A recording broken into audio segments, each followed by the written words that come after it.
masih menyaksikan Sapa Malang bersama saya Nadifa Rahma dan juga di sini sudah ada Ketua Bawaslu Kota Malang, Bapak Arief. Kita akan melanjutkan bincang-bincang kita, diskusi kita. Nah, kita akan lanjutkan terkait evaluasi pemilu 2019 begitu ya. Kita perlu merefleksikan dari pemilu 2019 yang lalu untuk pemilu 2024 nanti begitu ya.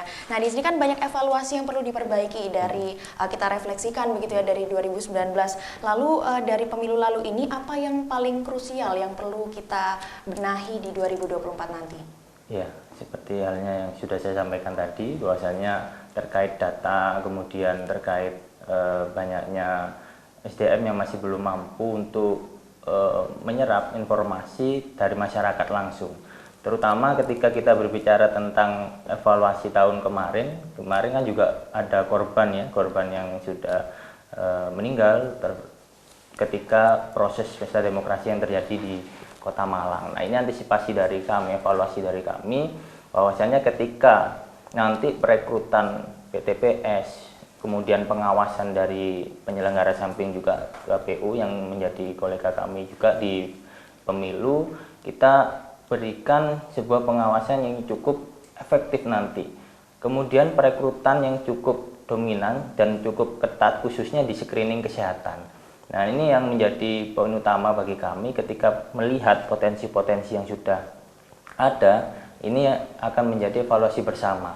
Dan kami akan sampaikan di setiap panwascam bahwasannya ketika ada peserta ataupun calon PTPS yang memiliki komorbid atau penyakit bawaan, di situ yang akan kami fokuskan untuk lebih banyak atau lebih ditaruh di tempat yang memang tidak krusial, gitu.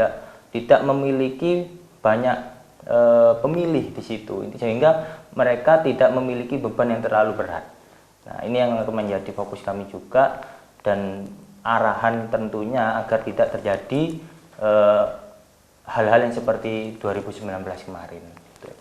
Baik, dari 2019 lalu ini kan Ketua KPU juga pernah menyampaikan begitu ya, ada sekitar 894 petugas ini KPPS meninggal, lalu juga di Kota Malang ini kan juga ada begitu ya yang meninggal ataupun sakit seperti itu. Nah, untuk agar tidak memakan korban lagi, tadi kan sudah ada beberapa antisipasi ya, mulai dari proses perekrutan yang diperketat seperti itu. Lalu juga apakah ada upaya-upaya lain selain dari proses perekrutan, jadi saat hari H atau setelah hari H dan sebagainya seperti itu, apakah ada Pak Arief? Ya, bicara tentang pemilu kan tahapannya cukup padat ya. Mungkin dari ketika saya di Panwascam dulu sebelum 1 bulan atau 2 bulan sebelumnya kita sudah memiliki istilahnya randon yang memang tahapan ini harus kita awasi secara berkelanjutan. Nah, ini yang menjadi hal yang cukup menarik ya, ketika ada korban dan kita harus antisipasinya bagaimana.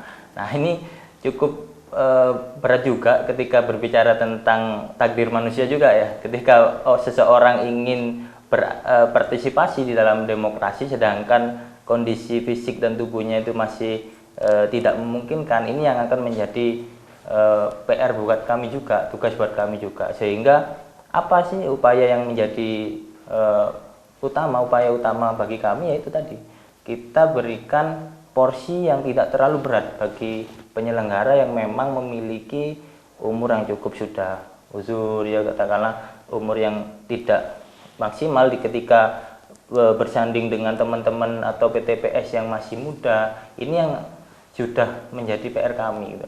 Sehingga mereka yang anggota kami di PTPS ini tidak memiliki beban yang cukup berat ketika turun di PTPS nanti, apalagi terjadi pemungutan suara ulang. Nah, ini yang sangat kita antisipasi nanti, Pak. Ketika terjadi hal seperti ini sudah double, pekerjaannya sudah double. Ketika hari itu harusnya selesai, sehingga memunculkan lagi pemungutan suara ulang, sehingga dia bekerja lagi di situ dalam pengawasan. Nah, ini yang kami upayakan tidak terjadi nanti di tahun 2024.